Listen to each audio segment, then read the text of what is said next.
That was a very uncomfortable experience. Over the past few months, I've been biting my nails, writing cover letters, updating my CV, tearing my hair out, well, trying to at least, scouring job portals and employer sites, and going to interviews. Sometimes traveling right across the country for them in search of the perfect job. We can continue our journey. We will be at Berlin Südkreuz at 12:59 and Berlin Central at 1 p.m. and in Berlin at 1. This is actually the first time I've been summoned to a different city for an interview. They are paying for everything. I might have to go and plunder the onboard bistro in a little bit. And do you know what I discovered? The perfect job doesn't exist, at least on the way that I thought of it. And so I haven't been completely honest with you, and I haven't shared the story up until now because, well, I just wasn't ready to. So it's done. It's done. I think that went very well. I think that they want me. I just have to work out how much they are going to pay me. About a month ago, plus 12, I decided to afford myself the luxury to take some time off work because, well, I'm a millennial and that's what we do. No, all jokes aside, I really just needed a break from work, and it did me the world of good, and I'm extremely grateful that I was able to do this. But after a while, I found myself sort of itching for something new, for a change of scene, to be part of something a little bit bigger than myself, and really, to join a team again, to sort of reach for common goals, and to share the highs and the lows and everything else in between with a group of like-minded people. And so I started applying for jobs. And I now have a newfound respect for the phrase, looking for a job is a full-time job in and of itself. It's one of those things that can really drain your energy and is ridiculously time-consuming, especially when the majority of the applications go unanswered. In fact, I was very grateful for the occasional generic HR email that I got, the sort of "it's not you, it's me" kind of email. That was different, to say the least. It was extremely uncomfortable. The interviewee was very aggressive and almost abusive in a way, and I was just thinking, like, why the hell am I even here? And the lesson I've learned from this is that I should just ignore recruiters. So the interview was set up by a headhunter, set up by recruiters, and obviously, I don't know, they have their goals, they have their targets, their numbers that they have to reach. And I think it's very important for them to, employ a certain number of people per month to get the contract signed. And it was just a horrible experience. So beware, if headhunters and recruiters contact you, they can be extremely flattering. They can be very complimentary and tell you all the benefits and tell you why you are the perfect candidate for this job. But they don't even know the people in the actual place of work, and they don't really know what the company is necessarily looking for. So yeah, be careful. After about 6 months of this emotional roller coaster of actively applying for jobs, I chanced upon a rather unexpected opportunity. And so I wanted to record this while things are still fresh and while I'm still in the honeymoon phase. And it might seem like I'm sort of building this up a bit unnecessarily. I mean, this video is essentially just about me getting a new job. But it is a little bit different for me this time for various reasons. And as is often the case, after seemingly taking forever to find a job which sort of, at least in part, matched my expectations, things went very quickly at the end, and I started work about 10 days after the second interview. So for one thing, it's a bit different because I did not actually get the job which I applied for or which I was interviewed for. During the actual initial interview, it turned out that they were hiring for other positions, and there was one position which they were hiring for, which actually was a much better fit for my skill set and for my personality, and this is actually the job that I ended up getting. But the real thing, which is very different for me, is that it is the first time that I am working for a German company with a focus on the German market, German clients, German colleagues in Germany, and so it is a whole lot of Germification. Previously, I have worked for a British and then a French company here in Germany, and part of the reason I got these positions was because of where I come from, because I am a native English speaker, and I really did capitalize on this unfair advantage, and it generally was seen as an asset in both of these companies. Just in case you are wondering, the interview was all in German. There was no English whatsoever, and I think I did okay. I think in many ways immigrants are at a disadvantage or have certain handicaps when they move to a new country.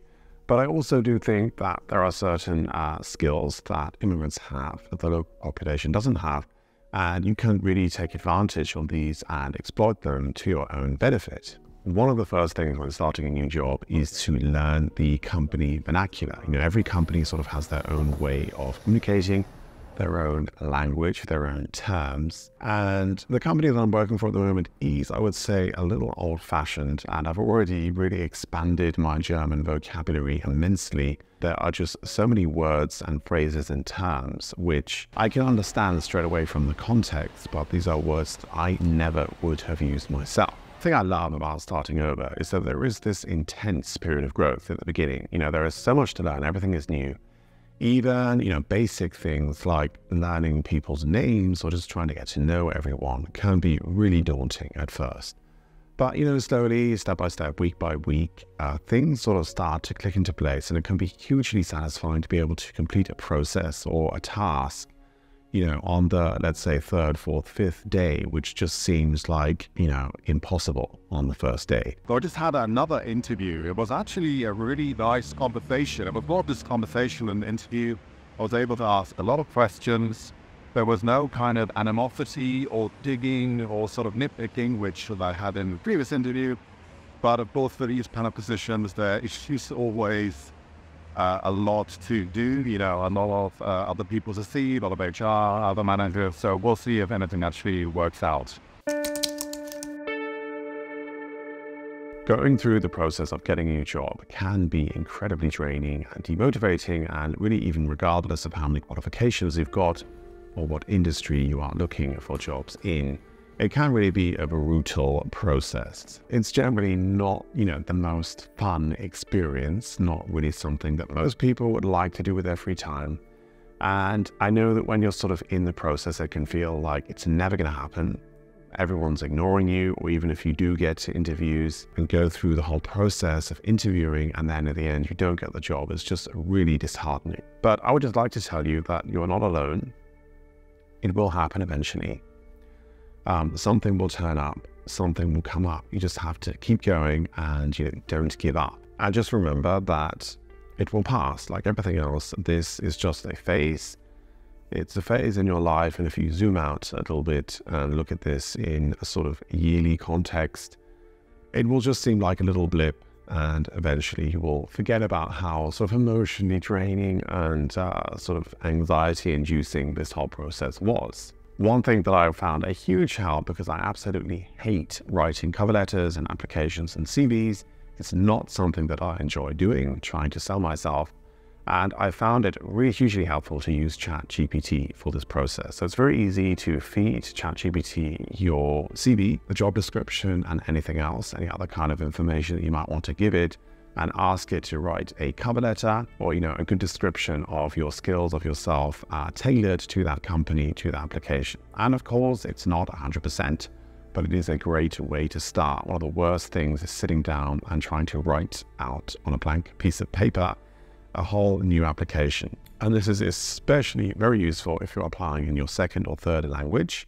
Like me, everything was in German. And so, one benefit is that there are no grammatical errors. ChatGPT is very good at using complex sentence structures and also getting the right article and the right article endings, which I still have problems with to this day. But not only that, it can really help with the tonality, with certain sort of cultural phrases, and I just found it to be extremely helpful. So if you are struggling with job applications and it's not something that you enjoy doing, I would highly recommend using this.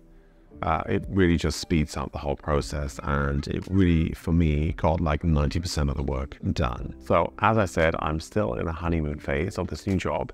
It's very challenging, but quite enjoyable so far.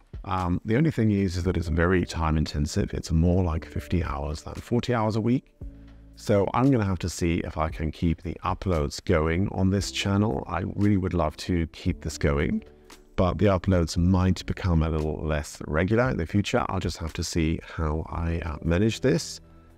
If not, if I don't manage to upload a video, I will definitely keep you posted on the community tab on my channel. So please do make sure to subscribe so that you don't miss that. And so that's it from me for today. and I hopefully will see you very, very soon in the next video. Take care and see you soon. Bye-bye.